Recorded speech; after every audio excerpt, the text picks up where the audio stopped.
Hvis du lider af luder-Madonna-komplekset, så har du svært ved at forene sex og kærlighed. Det er et fænomen, som især rammer mænd, og det betyder, at de har svært ved at få sexlivet til at fungere med deres faste partner, fordi kærligheden står i vejen for deres begær. I denne episode der fortæller jeg mere om det her fænomen, og hvordan du kan overvinde det. Mit navn det er Holger Spanggaard, og jeg er parterapeut, psykoterapeut og seksolog, og jeg er virkelig glad for, at du lytter med. Luder-Madonna-komplekset eller syndromet, det udtrykker et split imellem sex og kærlighed. Sex det er noget beskidt og noget skamfuldt, og kærlighed det er noget rent og ophøjet, og de her to ting kan ikke forenes. Så det vil sige, at mænd, som lider af det her såkaldte luder-Madonna-kompleks, de ser derfor kvinder som enten seksuelle og frække, altså luderen, eller uskyldige og rene Madonnaen. Og de her to, luderen og Madonnaen, det er sådan to arketyper, som er hinandens modsætninger. Så luderen, det er altså kvinden, du retter dit seksuelle begær imod. Hun er den slemme pige, hun er sexobjektet, som viser sin seksualitet uden hæmninger. Det er kvinden, du ikke rigtig respekterer, og du aldrig vil være i et seriøst parforhold med, selvom du hemmeligt fantaserer om hende. Og så den anden yderlighed, det er som Madonnaen, det er den pæne pige, det er hende, der er ren og moderlig, og hun er sådan næsten aseksuel. Det er kvinden, du respekterer og elsker, men som du ikke tænder på.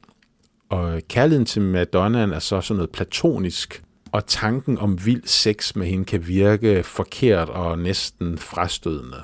Så det er altså det her fænomen, som mange mænd lider af i en eller anden grad. Så det er Freud, der første gang sætter ord på det her fænomen, luder-Madonna-komplekset. Det gør han i starten af 1900-tallet, hvor han simpelthen opdager, at der er nogle mænd, som ikke føler begær over for de kvinder, de elsker, og de kvinder, de begærer, dem kan de ikke elske. Så det er som om, at kærlighed og sex, det er to forskellige ting, som ikke kan forenes. Som sagt, så er det noget, der rammer mange mænd i en eller anden grad, men det rammer også kvinder. Og for en kvinde, der kunne det her kompleks kaldes for blød mand, bad boy-komplekset, ikke? Altså en kvinde, som et eller andet sted gerne vil være i parforhold med en blød, følsom, kærlig, hjælpsom mand, der tager skraldet ud og passer børnene og støtter hende i hendes karriere og alt muligt andet. Men seksuelt, der virker den bløde mand ikke for hende. Hun fantaserer om noget helt andet. Hun fantaserer om en bad boy. En eller anden mand, der rusker hende rundt og har vild sex med hende, selvom hun aldrig nogensinde kunne finde på at være i parforhold med sådan en mand.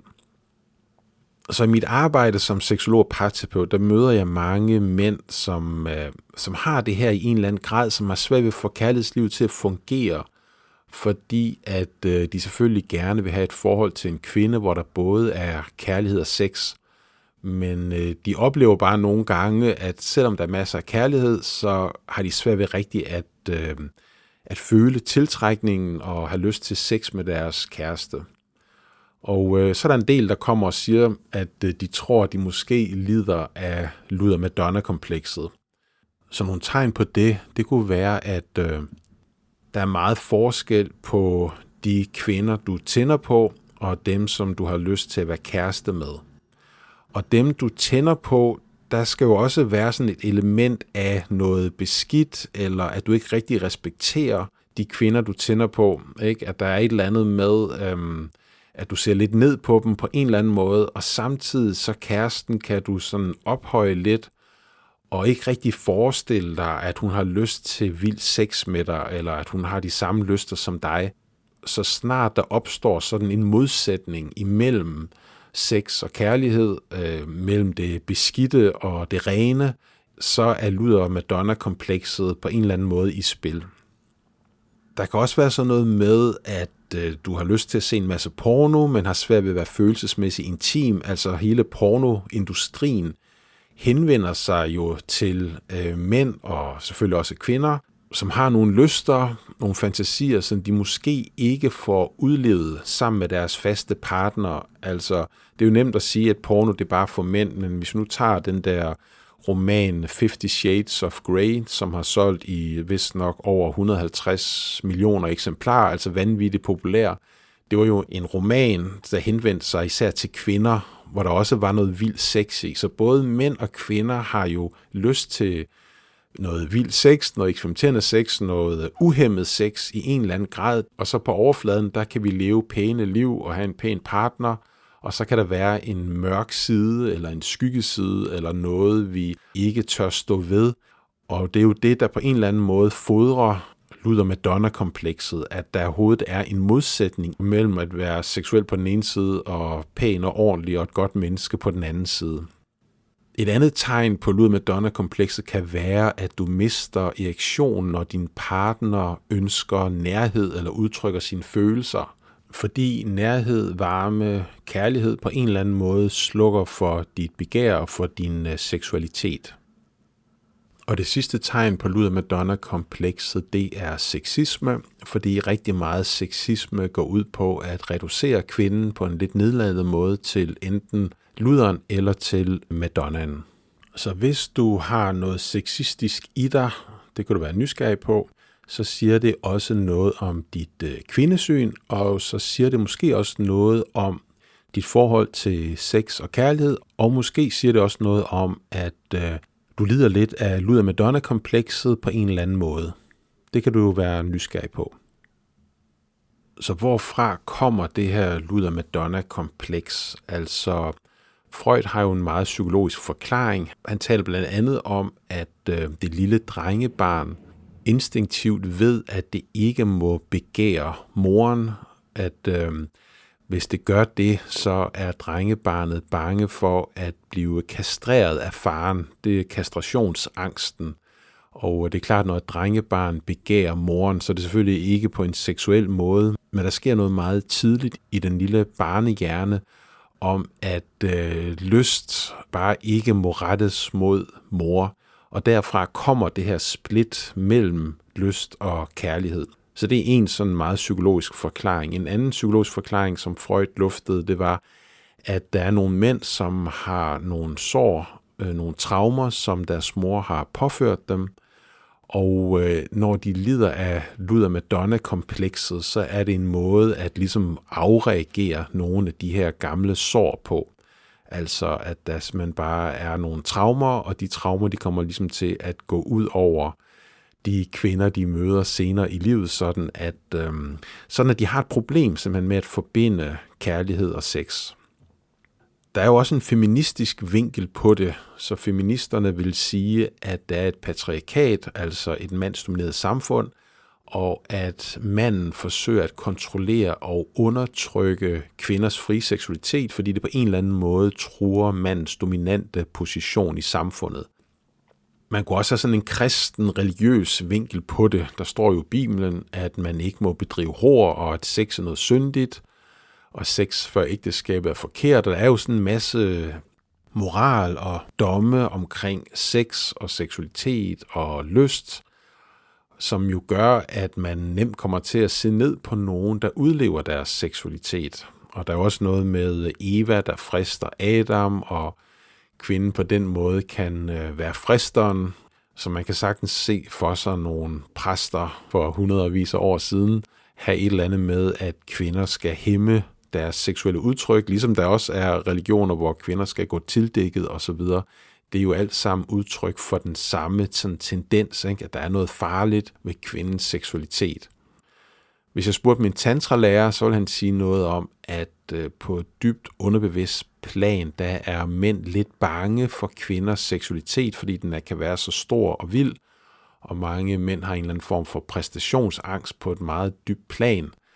Og derfor kan der være noget tillokkende i at holde det nede på en eller anden måde, eller man kan få sådan et ambivalent forhold til kvinders seksualitet. Altså på den ene side higer man efter sex med kvinder, og på den anden side er man lidt bange for ikke at slå til, og det kan give sådan et underligt had-kærlighedsforhold, som man har til Lutheren. Altså man på den ene side fantaserer om hende, og ønsker at udtrykke sit begær frit over for hende. Og samtidig med det, så er man på en eller anden måde lidt bange for Lutheren, eller bange for ikke at slå til, og derfor så kan det være enormt fristende at se ned på hende, at være aggressiv over for hende, det kan være en måde at sådan styrke sit eget ego på.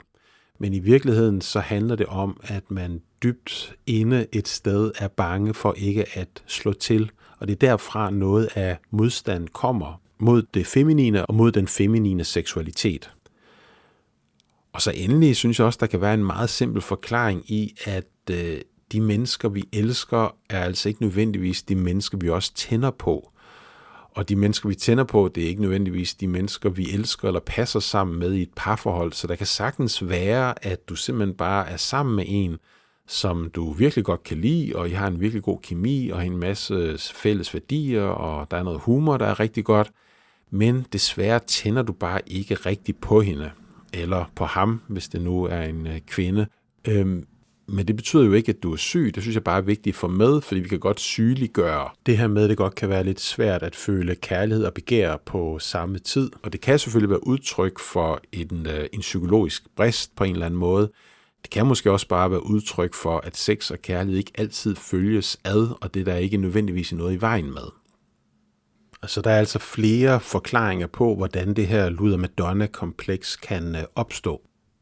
Jeg kommer til at tænke på, at jeg havde engang en kæreste, som fortalte mig en gang, vi var inde på 7-Eleven for at købe et eller andet.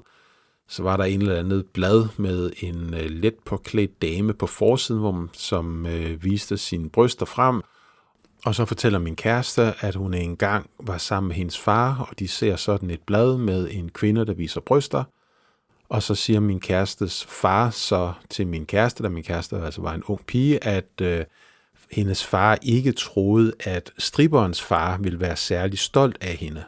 Og det tænker jeg er jo en ret hård udmelding at komme med, og det er jo også klart, at hvis man hører, at ens far ikke vil være stolt af en, hvis man udtrykker sig, eller viser sig frem, eller er våget, eller tager nogle chancer sådan seksuelt, jamen så er det nok ikke så underligt, at man bliver lidt hæmmet, og der kommer et split ind mellem noget kærlighed og noget sex. Altså sex kan man jo høre er noget beskidt her, ikke også?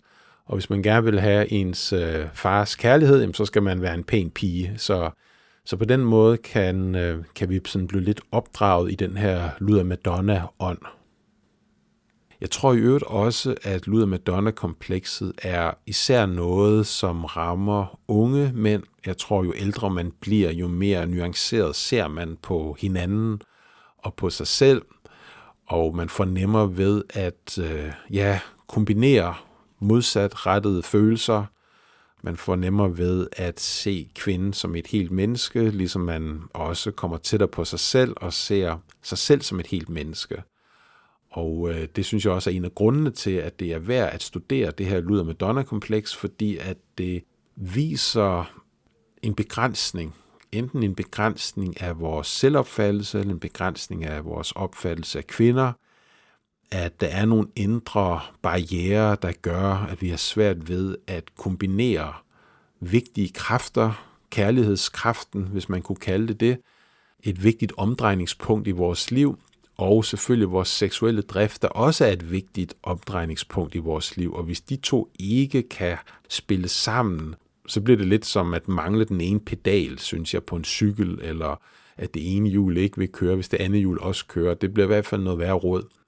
Så det kan jo være enormt frisættende for mænd at overvinde det her luder-Madonna-kompleks, fordi de får integreret de her to store kræfter, kærligheden og lysten, begæret, sexen, det pæne og det beskidte, det forbudte og det ophøjede, alle de der ting, når der er plads til det hele på én gang, så frisætter det selvfølgelig en masse energi, og det gør manden til et mere helt menneske. Og så bliver du også bedre til at se kvinden som et helt menneske, eller det bliver muligt for dig at se kvinden som et helt menneske, i stedet for at se kvinden som en af to poler. Og alle længes efter at både at være hele mennesker, men også blive set for alt det, de er, og det ønsker kvinder sig da især, ligesom mænd også ønsker sig det. Så det her er ikke kun godt for den mand, der arbejder med sig selv, det er også godt for den kvinde, han er sammen med. Og så siger jeg lige igen, at kvinder jo også kan lide af forskellige former for split, altså hvor nogle ting ikke kan forbindes i deres hjerner, om det er sex eller kærlighed eller noget helt andet. Så alt det, jeg siger her, gælder selvfølgelig også for kvinder. Jeg synes også, at hvis du er mand, så skal du ikke finde dig i, at dit begær og din kærlighed ikke kan komme til udtryk på samme tid. Altså, hvis du er sammen med en kvinde, du elsker, så må du ikke undertrykke dit begær. Det er ikke sikkert, at kvinden har lyst til alle de sjove ting, du kan finde på, men du skal i hvert fald ikke skjule det, eller lade som om du ikke er sådan, eller skamme dig over noget i dig selv. Så skam er jo en vigtig brændsel i det her Luther Madonna-kompleks. Hvis der ikke var skam omkring sex, så ville det jo ikke eksistere, komplekset. Så du må ikke skamme dig over dig selv. Det gør vi alle sammen i forskellige grader, men vi bliver nødt til at kæmpe imod, og vi skal i hvert fald ikke skamme os over vores seksualitet eller over vores lyst. Så det vil være nummer 1. Altså når du er sammen med en kvinde, du elsker, lad være med at lade som om, du er mere sådan ren og ophøjet, end du er. Du skal også give dig selv lov til at være direkte og være fræk og prøve grænser af og være seksuel på alle mulige måder. Så det vil være opgaven, når du er sammen med en kæreste, og især hvis du kan mærke, at der er ved at snige sig et split ind imellem noget af din seksualitet, der på en eller anden måde bliver fejet ind under gulvtæppet, eller du kan mærke, at du begynder at tvivle på, om din kvinde egentlig er et frit og seksuelt væsen, eller om hun har en fri seksualitet. Det kan godt være, at hun er fuld af hæmninger, eller ikke er specielt seksuel, og så er det jo bare, som det er. Men pas på, at det ikke er noget, du kommer til at se hende som hæmmet, eller se hende som sådan særlig ophøjet, og at hun ikke også har nogle mørke sider i sin seksualitet, eller nogle vilde lyster. Så sørg for at gøre plads til alt det vilde i dig selv, og også i den kvinde, du er sammen med. Og omvendt, hvis du møder en kvinde, der mere repræsenterer luderen for dig, jamen så tag dit hjerte med, selvom sex er vildt og voldsomt og grænseoverskridende og frækt og hvad ved jeg, så kan man sagtens have sit hjerte med i det alligevel. Man kan både være for meget og have sit hjerte med. Man behøver ikke at skære hjertet fra. Der er ikke nogen modsætning imellem kærlighed og vild sex eller perversioner eller grænsesøgende eksperimenter, eller hvad det end måtte være, du kan forestille dig. Man kan egentlig have kærligheden med i alt. Så uanset hvor du kommer fra den ene pol eller den anden pol, så kan du tage et skridt ind mod midten og opdage, at man ikke behøver at miste hverken kærlighed eller begær seksualitet, selvom at vi mødes på midten. Der er faktisk plads til det hele. Så det var alt for nu. Hvis du vil læse artikelversionen af den her episode, så ligger der et link til artiklen i beskrivelsen af episoden.